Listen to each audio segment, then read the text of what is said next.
And then once I make the decision, I'm only investing in 4 to 6 companies per year. I just put all of my weight behind he or she or they to be as successful as they can be. I don't know if you're a fan of hip hop, but there's a term like ride or die that like gang members will say amongst each other, which is a rough way to articulate like a feeling of like loyalty. I'm with you forever. But that's the spirit mentality that I have.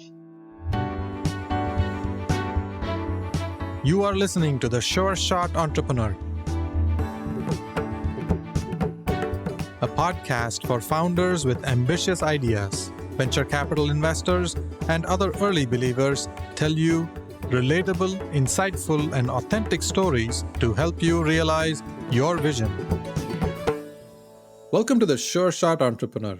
Our guest today is Farooq Abbasi, founder and general partner at Preface Ventures, a Silicon Valley-based venture capital firm investing in very early-stage startups in enterprise software innovation. Farooq, welcome to the Sure Shot Entrepreneur. Hey, Gopi. Thank you for having me. In this episode, Farooq and I talk about his journey into venture capital as a 19-year-old and how he came to enjoy working with entrepreneurs and what he likes about it. He shares his views on how he looks for entrepreneurs and how he becomes an early believer and what makes him develop conviction in startups at a very early stage. He gives examples of companies that he invested in and some characteristics that he sees in entrepreneurs that shows signs of success. Farooq, tell us about yourself, starting with how you came into venture capital as a 19-year-old. Sure. And I'll try to keep it brief. Grew up in Chicago, youngest of 4, Indian immigrant family. Grateful to have found venture capital at the age of 19. Thank you to Mood Regani, who was at Summit, then Kleiner, then Bond Capital at the time. Somehow, some reason took an interest in me and found me an internship at General Catalyst when I was, again, 19 years old, didn't know a thing about tech or anything. I just fell in love with this industry and I've been investing for 15 years, only job I've ever had. Like my motivations and what I enjoy, love entrepreneurship. I love technical folks and technical problems, and I am an optimist by nature, and I do believe that technology is a tool, but it's a tool that can be utilized for social good, for better inclusiveness, better collaboration, better trust between people, and yeah, I'm living my dream every single day. Yeah, you mentioned optimism. I resonate with that because it feels like we use pretty much similar kind of skills as any other career or any other function like legal or others, but we use all of those things to map out what can be possible in the future versus what can go wrong. So I like the tinge of optimism that we have every day in our lives as venture capital investors. How did you get into venture capital? Like you mentioned at the age of 19, that was the first job you had, but what was exciting about it? How did you decide that this is what I want to do? Well, even before then, like what you just sort of said about optimism, I know you're like this too. It resonated with me because being optimistic is difficult. It's difficult. It shows a level of vulnerability. You have to believe and you have to try, but then it's also the acceptance of a set of possibilities that you don't know what will happen. You know, pessimists and people who think they know, they're certain or very certain that something will go wrong. Optimists I tend to find are open to the possibilities of things going right in many ways. It's an important attitude that I try to cultivate and use every single day. So how I got into venture, I mentioned an Indian immigrant family. I think I have 44 first cousins who are physicians. Grateful that in my immediate family, my older sister, she dropped out of college and she started a company with her now husband and moved out of the country and did something a little bit wild. I mentioned her story because her and I are very close. And after she took a company public, which is a really wonderful story, I think she had a chip on her shoulder and still wanted to get a degree for my parents and maybe for herself. And she went to Stanford for business school. I sat in one of her classes. And I even remember the class. I think people refer to it at Stanford as like touchy-feely about like leadership and soft skills. And I actually was, I don't know, maybe foolish or enthusiastic or optimistic enough to like ask questions and to be treated as a peer while in class with these genius Stanford graduates while I was just 19.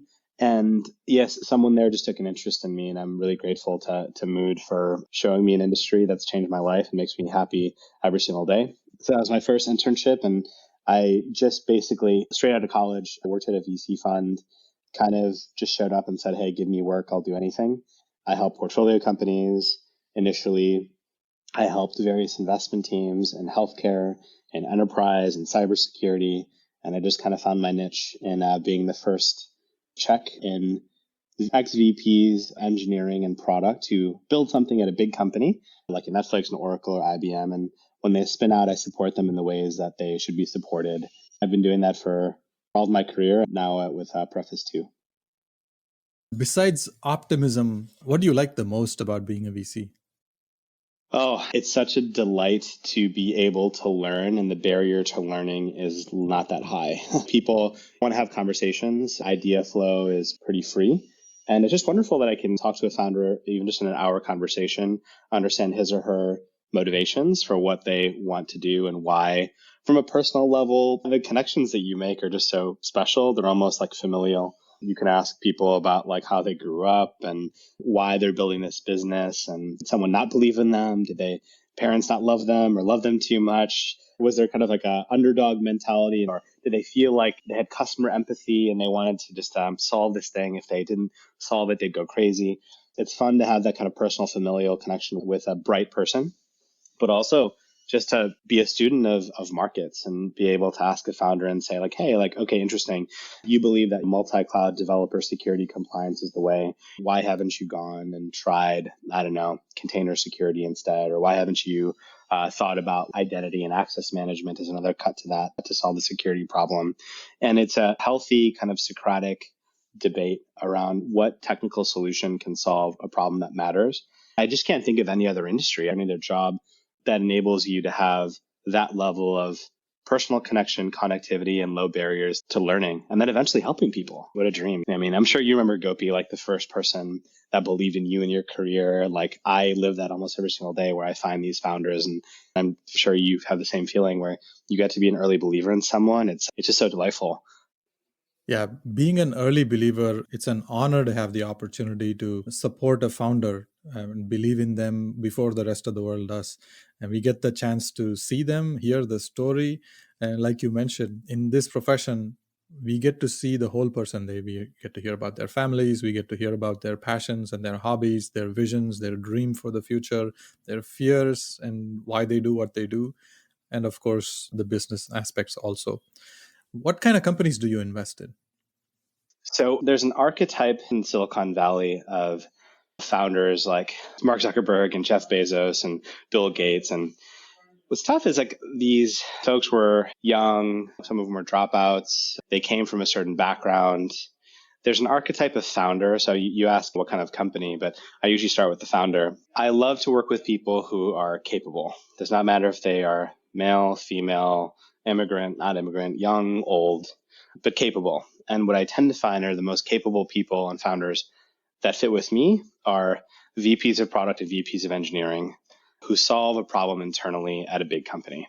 And that could be in software development, automation, cybersecurity, and being in the Silicon Valley, it's such a dream because you have so much of this enterprise infrastructure innovation all around us. And these individuals, he or she or they, eventually they want to like leave because they realize and they have figured out that the solutions they have solved internally at a big company in these markets in enterprise infrastructure, the critical stuff that everyone needs, they're not the only ones that feel this pain. They talk to their peers feel this pain too, and then eventually they're like, "But I'm going to do this." That's the kind of founder that I tend to work in. In terms of like sectors, there's probably 4 areas in which the founders that I back tend to work in. There's a tension, of course, between cybersecurity and software development automation. I would say, those are 2 separate things, but I think they often overlap. But also like healthcare and financial services infrastructure. So B2B is my flavor. I have no problem backing founders who want to sell to Fortune 100 companies, top down enterprise sales, not so repeatable, doesn't need to be bottoms up and free and like delighting users immediately. I'm happy to be there at the very beginning to iterate and kind of find the most valuable aspects of the solution and leverage it. What do you ask them when you first meet them? Can you give an example of a conversation you had with a founder? Usually what I want to like learn in their background is some kind of continuous trajectory towards what they're doing right now. Is there a compelling reason to why, of all the things in the world, that he or she would be drawn towards like entrepreneurship? So I want to know the why. And then second, I infer grit, and I will ask founders what would make them stop working in this company, even early in our conversation before we know each other that well. I want to just better understand kind of their commitment to the problem and like what got them there. Where a lot of the conversations tend to go, particularly in enterprise infrastructure, is at the actual product. Is the technical approach or the contentious belief or technology that they are advocating, can it work? And why can't it work? And what do naysayers say? Having that honest debate about the solution and the state of the industry. If there's a strong opinions weakly held and you have an interesting kind of conversation with someone, usually what's wonderful is that your conversation brings me forward and brings them forward too. And that's just a good first step in a productive kind of venture capitalist and founder relationship. Yeah, let's take the example of one such company. And can you kind of describe how did you meet the entrepreneur? What was the context? What happened in the first one or two meetings? I was the first investor in a company called RedLock. So RedLock, two founders. So Varun was one of the original architects of the Force.com platform. And just to give a little bit of story for him and the genesis of the company, he saw his end customers having multi-cloud problems even 7 or 8 years ago, which was contentious, right? Even 7 or 8 years ago, everyone thought everyone was going to centralize in Amazon. And so it was interesting when we had that conversation, like I wanted to hear why he thought multi-cloud was a thing. I believed him, but I just asked it in kind of like an immature way in some ways. So after he left Salesforce, he built the Casby business for scale to 15 million in ARR as head of product and head of field sales. So like really great kind of personal background. And again, the same themes kept on hitting him, which was around like his customers were using multi-cloud. And there needed to be even a more in-depth layer of providing security around network configuration and even some visibility into kind of container security. And so I met him. There was a secret enterprise conference that I promise Oh, it doesn't tell me have a about name. that.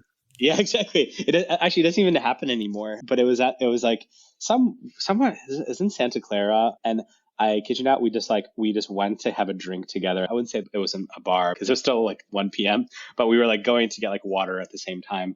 And I met him and I'm like, oh, like interesting. Like that's what you've done before. Like, why are you here, etc. We just hit it off. We spoke 2 weeks later about like the topics that we're sort of discussing.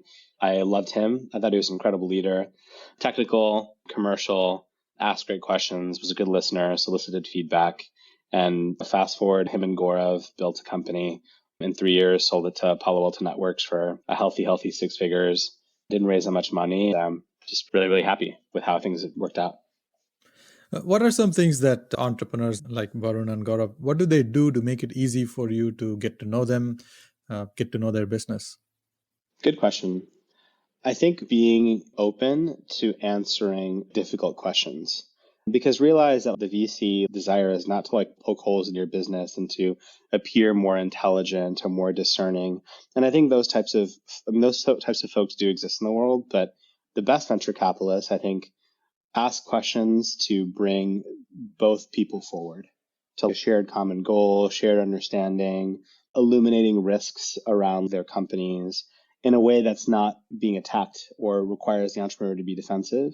And if the entrepreneur drops the walls and just decides to not be defensive and be open and say, hey, I'm actually not sure about this, but here's my hypothesis. Or, look, I do know about this competitor. I know it's doing well. And honestly, here's my perspective, but there's some pieces about the company I don't know. And I'd really love your help in understanding why they do X or Y things so well. So vulnerability. Vulnerability is the short answer. Yeah, being open about where they are in the journey of building the business, asking for help and showing what are some areas that they want to focus on, some challenges, makes it easy for you as an investor to really understand the business instead of a polished sales story about these are all fantastic things. I think that's what I hear, right? Yep, exactly. How many companies do you invest in typically, and how long does it take from start to finish when you first meet the founder to the point where you decide to make an investment? I don't want to say my favorite, but what very healthy founder VC relationships that I'm in, sometimes many months, sometimes years before getting to know. But to be honest, there have been times this year where I've gotten so excited about the founder and a market and having a prepared mind about it that I'll have a conversation with the founder and probably get to a decision in 5 to 7 days. Obviously not meeting in person these days. And like, what do I do with those 5 to 7 days? Usually a series of 2 phone calls, maybe 3, a little bit of referencing, and I'll introduce the founder to customers, and I'll listen in on the customer call and get to like a common belief of what's possible and the optimistic upside. And then once I make the decision, I'm only investing in 4 to 6 companies per year. I just put all of my weight behind he or she or they to be as successful as they can be. I don't know if you're a fan of hip hop, but there's a term, ride or die, that like gang members will say amongst each other, which is a rough way to articulate like a feeling of loyalty. I'm with you forever. But that's the spirit mentality that I have. Do you form that conviction of ride or die by the end of a few conversations, by the 5th or 6th day? Oh, and to be honest, and I wish people would be more honest and more open about this, because I know what I focus on, which is enterprise infrastructure. And I talk to VPs of engineering like once a week or twice a week from different companies. I kind of know what I'm looking for. I don't want to say I'm omniscient, but I know what I'm looking for. And even before the 5th or 6th day, in fact, sometimes I get off of a call with a founder and it's so energizing and I'm so jazzed about it that I might even know that I have a desire to invest. Not that I will invest, but I have a desire to invest in at the end of the first conversation, or maybe the second conversation.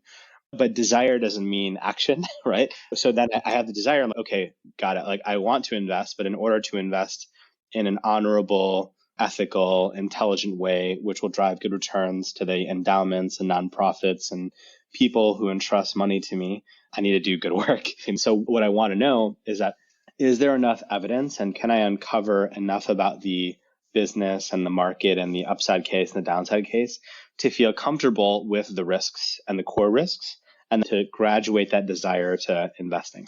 Yeah. And then I'm so happy that I know what I'm looking for, that I'm a specialist and I know you're a specialist too.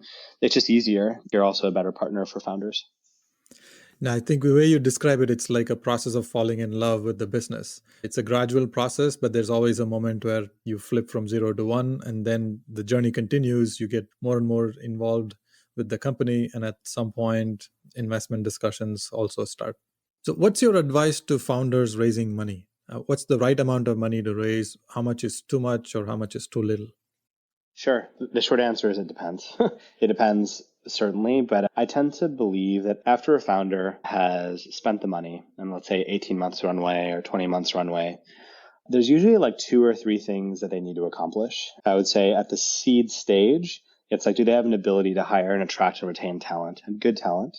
Is there evidence that the product marketing function is mature? So if you think about even the workflow for like the next sort of follow-on financing rounds, what do Series A investors do is they'll introduce you to a bunch of CISOs and CIOs, et cetera. The product and the kind of customer discovery that has happened before that should inform like a very articulate narrative of what the company is. And realize the first 2 things I mentioned are qualitative, right? It's very easy to say, oh, be at X million in ARR, this, that, whatever. If you look at the data, there's no correlation between ARR and like good seed rounds, whatever that means. So mature product marketing function, hiring well. And I do believe that this is the quantitative part at the end of the seed financing round. If there is a statistically significant number of customers who are using it and getting value out of it, and there's a willingness to pay, and what is statistically significant in enterprise? More than 1. Actually, statistically significant in anything is more than 1. But let's say 3, let's say 2, let's say a handful of POCs. There's been 2-ish conversions to larger scale customer contracts and a really healthy pipeline. That's enough these days. As a result of that, does one need to raise 5 million off the gate for a seed financing round?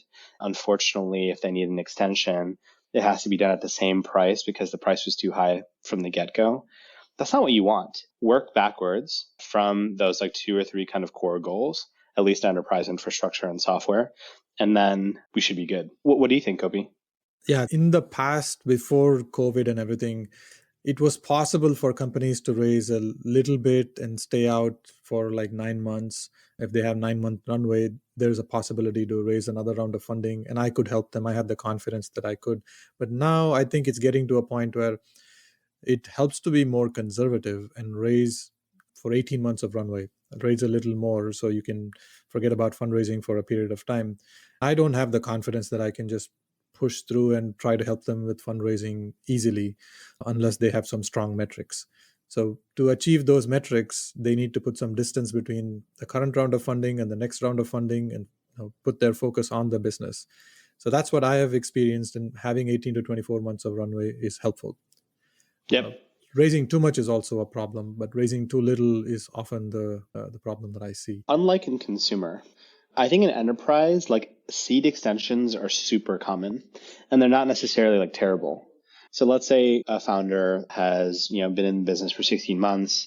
They're just on the cusp of their first big contract, but they might need 6 months. They might need 6 months, and they might even need a month or two later because fundraising takes a little bit of time. If you choose insiders who have a little bit, just a little bit, like a little bit of sort of follow-on reserve capital, it's a question every founder should ask about their VCs, like, hey, do you invest later? It's perfectly fine. In fact, I would actually even imagine, I don't have a retrospective analysis on this, but I think it'd be really fun to do, like how many like unicorns have like seed plus rounds in enterprise infrastructure. I can think of 3 in my head right now, which are now like the hottest companies ever. But like they really struggled and they needed to have kind of a seed plus, and it was okay because there's enough evidence for insiders to believe. Yeah, in consumer, hard metrics matter more because that's a clear indicator of where the business is going. But in enterprise, where I also invest mostly B2B companies, hard metrics don't really tell the full story.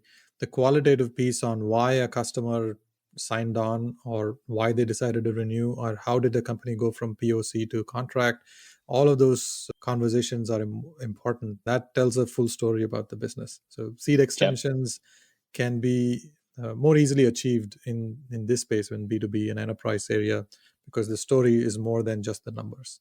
You've been in venture, and I've known you for many years now. I'm sure you've seen the good, bad, and the ugly in venture. I'm curious to see if you have any pet peeves or things that you don't like. I would say a pet peeve is like lack of communication. I know pet peeve is supposed to be something like really specific and irky and could even be funny, but I just think it's so important. It just has to be said. So when a founder is not communicative and doesn't sort of like email or write or reflect or share like progress, or at least open the aperture for others to sort of see the company to where they can help, massive problem. I think when I'm talking to a founder initially, if they have blatant disrespect for their competitors, I think it's unnecessary. Respect your competition.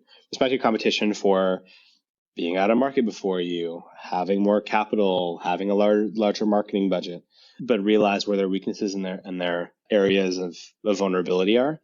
That's something I always really enjoy, as when people can respect who they're competing against, and everyone who's not you isn't terrible. That's true. Entrepreneurs tend to be confident and they believe in what they do, but sometimes they also have to have the humility to accept that there are others who do well, and it's okay to share the pie with them.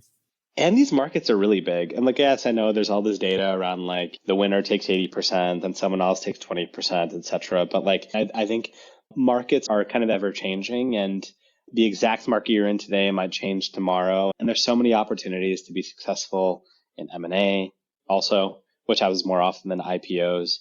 So be okay sharing the stage, so to speak. How has your life changed in the past 10 months because of COVID?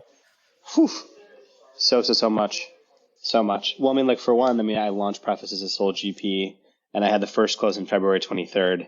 And I remember on the 24th, like that's when the markets dropped precipitously.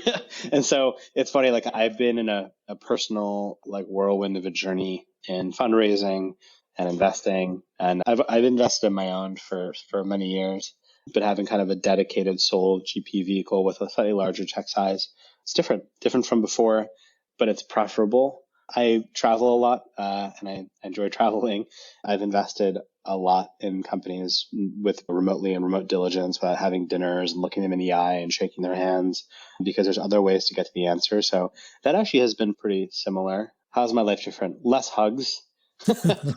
I guess maybe like less hugs, less opportunity for serendipitous kind of like personal connections because we're not sharing the same physical spaces, which is where you meet most people. But even virtual spaces, I think, are okay at facilitating connectivity. But it's nice to meet people in person. I really miss that. I really miss the Yeah. personal connections, seeing the smile on the people's faces and the Yeah. spark in their eyes when entrepreneurs tell the story.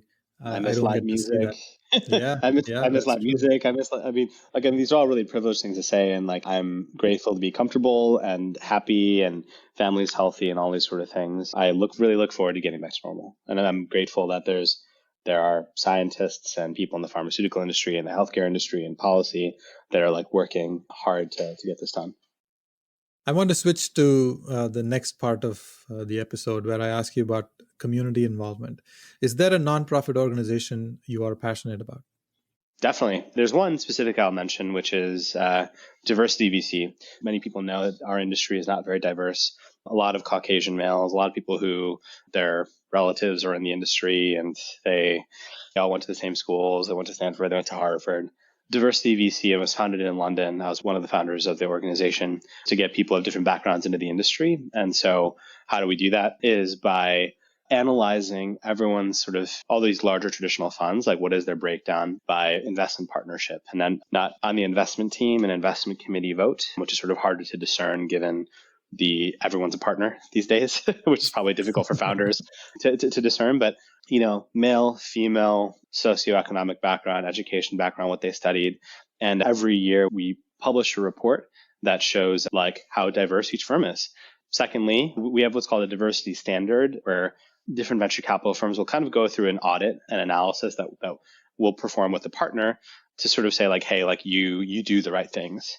And what are not all the right things, but you do some of the right things. Like, do you actually measure? Do you measure your deal flow? Do you measure how many meetings you've taken with males, females, geography, different backgrounds? Like, do you measure voting? And do you look retrospectively at like your patterns? And so having like an analytical mindset and view on decisions and ensuring that you're at least open to analyzing how you make decisions and your own biases is really important. That's just one example of what could make a more inclusive and diverse venture capital partnership that would invest in diverse founders wherever they are in the world. One last thing, which is really fun, is that we get interns. We get interns from totally different walks of life to intern at like large VC funds. That's exactly how I started in venture, and it changed my entire life. And so I'm so happy to say that we've actually placed like many tens, maybe even 100 plus interns at different venture capital firms and given people a taste of the industry. Yeah, my journey into venture capital industry is very similar. I was an intern at Avishkar, and I'm very grateful for having that opportunity that opened my eyes to this beautiful world of venture capital working with entrepreneurs. Well, thank you very much for all the work that you do to bring diversity into this industry. Thank you. I mean, and it's not just mine, it's collaborative and it's ongoing, and we're definitely not done yet. And I'm excited that our industry is going to look really, really different in 10 years. Because it needs it. Well, this is great. This is fascinating. We've touched so many different topics, all the way from where you grew up and how you got into venture and what you did at 19 years old and how the industry hooked you in. Now you're in this industry, you started your own fund. You love working with entrepreneurs. You gave many examples of stories where how to help entrepreneurs, how to choose entrepreneurs you work with as an early believer, what you look for. We can keep going, but we have to end the episode soon. But thank you very much for coming to the show and sharing your stories and insights. Of course, happily. Thank you, Gopi. Thank you for listening to The Sure Shot Entrepreneur. I hope you enjoyed listening to real-life stories about early believers supporting ambitious entrepreneurs. Please subscribe to the podcast and post a review. Your comments will help other entrepreneurs find this podcast. I look forward to catching you at the next episode.